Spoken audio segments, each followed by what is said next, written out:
Your Scythe dev team. Hi, it's me, Austin, yada yada. I just woke up after getting 4 hours of sleep doing a deep dive into the Happy's Humble Burger Farm game. Well, no, the entire extended universe, but that'll have to be something Matt maybe talks about at some point. And also, here's a good opportunity to point out that this video is going to have massive spoilers for the entire whole game and for Happy's Humble Burger Barn 2 while we're at it. Go! Play it, then immediately come back here and watch this video because we're going over some of the coolest stuff today.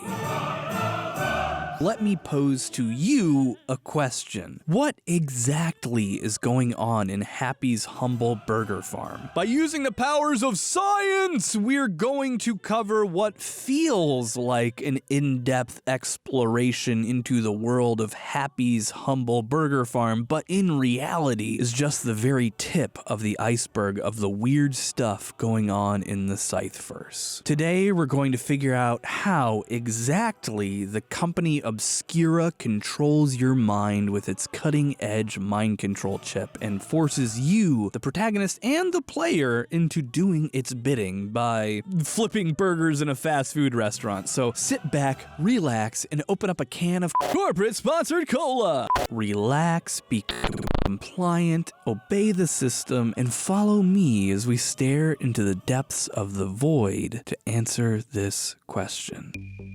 So first of all, before we can get into the cool science of a game you probably thought had no cool science in it, we're going to cover some of the really cool lore of this game, not just as a refresher course for you if you played it, but also because this game has a lot going on behind the scenes that's pretty easy to miss if you're too spooked to go exploring or just, I don't know, just get really hooked on the day-to-day cycle of cooking burgers, frying fries, and doing pest control with your bare hands. Farm takes place on the planet Scythe, which is not Earth. Originally, I thought it was just an alternate universe Earth with a different name, but no, their entire solar system is different. You play as Employee 42 or E42, nice Douglas Adams reference, but your real name is Ryder Heitzman, an investigative journalist who traveled to the King's Comfort Resort on the Outcast Islands, specifically the island of Dirijango. You're there investigating a string of disappearances that occurred at the resort, and Ryder has managed to connect these disappearances to the company Paragon Genetic Technology through tracking the company's founders back through their various enterprises all the way back decades to the Al Kanan Company in Northsbury. Unfortunately, a nuclear meltdown occurs, interrupting Ryder's investigation. This meltdown was actually a nuclear weapon that was intentionally detonated for reasons we will get into later. Meanwhile, back at the ranch, this is the same booming explosion you experience at the very end of Happy's Humble Burger Barn, the sorta prequel game that came out in 2020. In that game, you play as Employee 7, or E7 for short. E7 evacuates his simulation and is eventually recaptured, and Ryder is not that far behind, probably only minutes, and he's immediately captured by Paragon security. Sometime after this event, Maverick Cooper, the radio DJ podcaster and investigative journalist you hear on the radio in Farm, has been captured by the company known as OBSCURA. OBSCURA is, in short, the same company as Paragon, but with a new name. The founder and head of these companies, Dr. Zane Grimm, has a habit of jumping ship when things get hot and reforming old companies with new names, but it does get even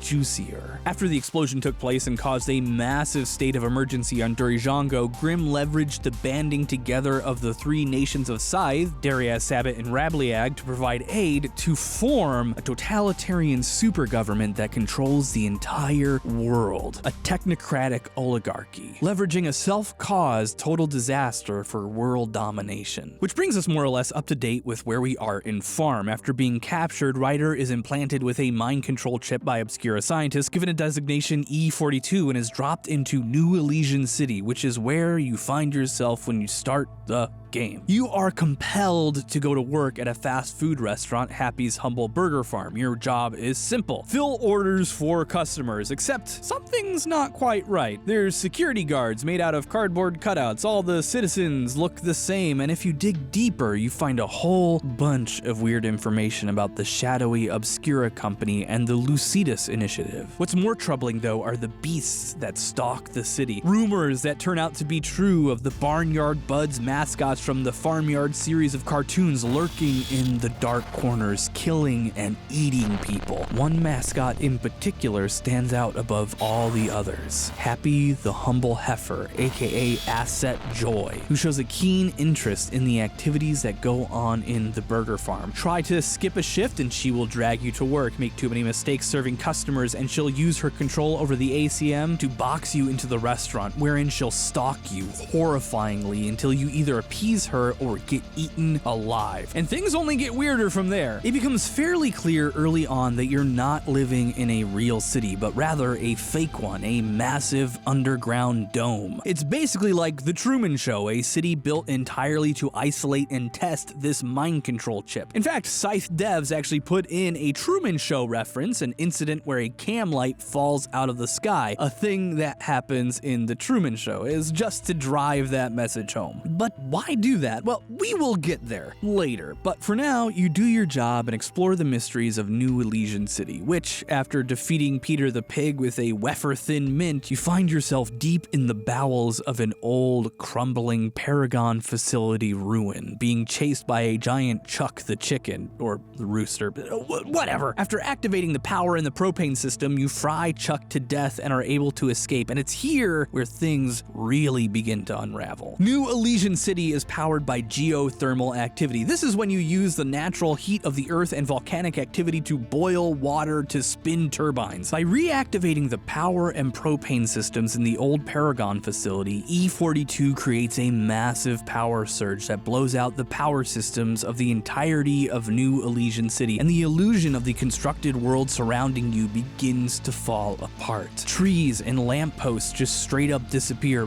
kinda. What's left are blue, blank, textureless models. This is happening all over the place. All the normal citizens of New Elysian City, which are also actually robots, are acting all kinds of weird too. It's shortly after this that you build the helmet and zap the chip in your brain, which allows you to break out of the facility. That said, it's before you don the helmet where you really get an insight into how precisely the chip inside you has been working. You see, the simulated city begins breaking down before you even put the helmet on. In fact, the helmet barely seems to change anything. It unlocks your memory, of course, and reveals a few more places that lead deeper down the rabbit hole, but the system is massively screwed before you even touch the chip. The answer for why is pretty simple, and the announcements you hear during the apocalypse even say it outright. There's not enough power to sufficiently run New Elysian City. All these illusions and systems take power to run and control, and that's been totally thrown out of whack by the power surge caused by the Chuck boss fight. What this does reveal, however, is that the city isn't a full-blown computer simulation like the Matrix. Rather, it's a facade. Chipboard, cardboard, and plywood enhanced with the powers of technology to seal the deal. How? Augmented reality.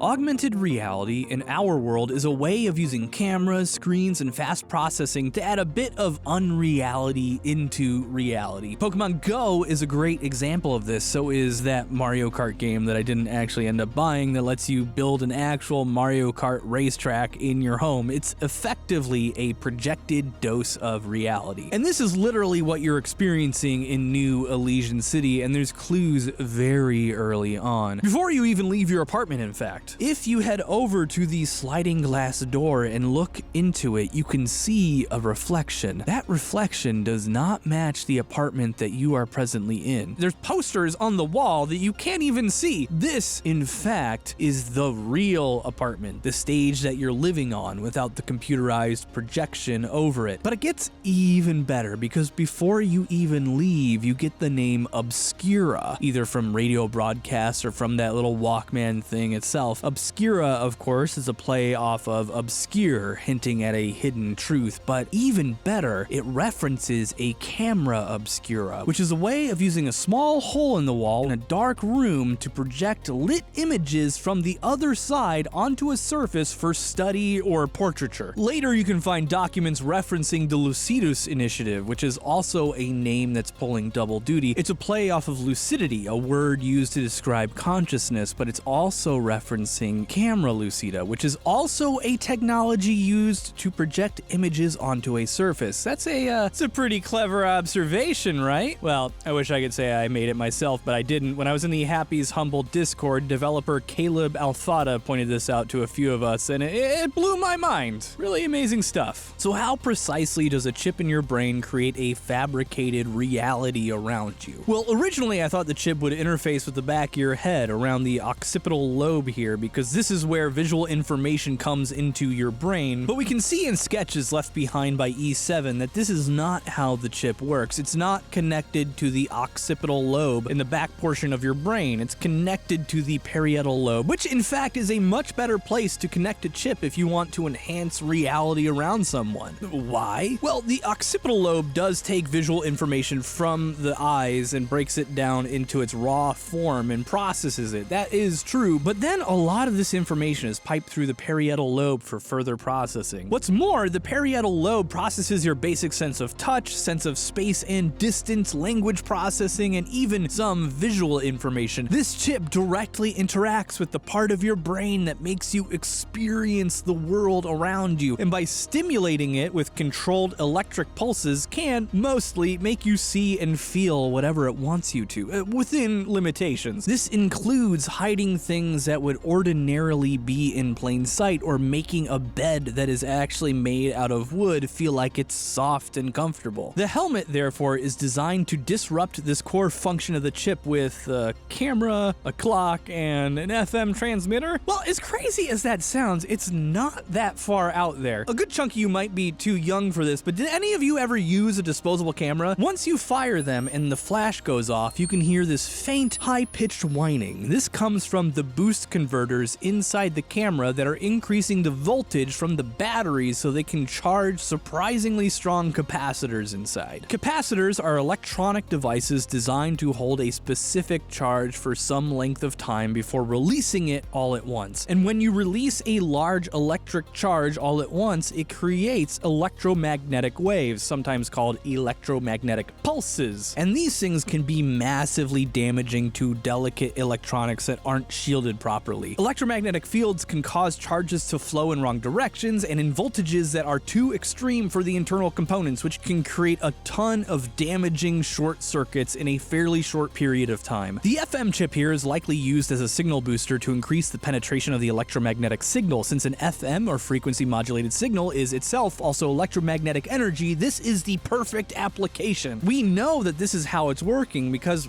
well, it says so right there, but also the formula above it, B equals mu times Ni over L, is the formula for electromagnetic solenoids, specifically used to determine the direction of the electromagnetic fields. And hey, fun fact, I rewatched Electro Boom's video on EMPs just to make sure I didn't say anything really stupid, and when he creates a small circuit for testing purposes, he actually uses the capacitors and a camera flash to create a small EMP near the circuit, which activates it. But even better, it manages to damage his circuit. Amazing! So we know that this can actually work. Why didn't OBSCURA shield their chips? Well, probably for a few reasons. One, it is already shielded by your skull, skin, blood, and muscle, which are mostly made of water. Water is fantastic at absorbing electromagnetic waves and dissipating them. And what's more, in order for an EMP this small to work, it has to be really close to the circuit, since the power of the wave reduces exponentially with distance due to the inverse square law. You're not going to fry the thing from just any old radio wave flying through the air. You can actually see that the EMP Electro Boom uses is pretty darn close to his circuit when it ruins it. But number two, this chip is likely still in the prototyping stage, and I have to say, for an indie horror game that involves murderous animatronics, this science and engineering in this game is it's pretty solid. Definitely A+ material. After you use it, the helmet has disrupted the chip enough to let you escape. It unlocks your memories and reveals that you've been been under OBSCURA and Paragon control for half a decade somehow as a test subject under the Lucidus Initiative, which is the latest iteration of a decades-long project by Zane Grimm to learn how to control the minds of individuals and entire cultures. Why? Because Grimm wants to control the entire world, to end war, disharmony, and strife. To do this, he's willing to eradicate the free will of everyone who isn't at the top of the food chain. Make them perfect, obedient workers, to make people complacent and unchallenging, but also, it's for profit and power, a corporate monopoly on innovation and everything, to turn free thought into taxed thought. Step 1 was already completed by forming the world Scythian government and obliterating the press. Step 2 is, well, it's what you experience in New Elysian City, complete brain control. Live in squalor while being tricked into thinking you're living in luxury, until you are so complacent and mollified that you've become a complete zombie, unable to cause a single problem aside from the occasional scorched burger. It does seem, however, that the chip is not completely fried by this device, as illusory visions still plague you. It's also very likely that Operation Songbird and the Cheese Maze Initiative yielded results in spite of the 0.5% failure rate, and the constant barrage of subliminal messaging in your TV and over the radio waves has permanently impacted Ryder's brain. You do manage to escape the facility in the end, but whether that's you scaling the walls at the end of the cinematic or you're down on the ground level and get eaten, it doesn't really matter. Either way, you never actually escape. You're never free. The chip is still there, damaged but functioning, and you escape into a world under Dr. Grimm's control, a world where one day OBSCURA will perfect Lucidus's mind control technology that they've been working on for decades, and you're just one person. They already control everything, the distribution of media and information, entertainment, even the science. Dead or alive, there is no escape. There is only the void. Sincerely, Austin! And believe it or not, that really was the tip of the iceberg. The lore of the Scytheverse goes way, way deeper than what I touched on here, so if you like hearing about all that weird stuff, be sure to like and subscribe. It helps boost engagement, sure, which I do love. I thrive on the attention, but it might also encourage us to do more videos on this topic. I have pages and pages of lore, and I bet if this video does really well, Matt could be convinced to do a really exhaustive deep dive into the franchise. Thanks to my patrons on Patreon, especially these folk who paid me to say their names: Juan, Santamaria, MadLad616, Miss Kendra, Ronald, Coleman, Alan, Hagers, AddedMTP, Nicholas Blinger, Marissa, Resnik, Nick Patterson, and Loretta Mazerf. They really make the show possible, and so do you just by watching. Thanks again, and remember, do not commit any thought crimes.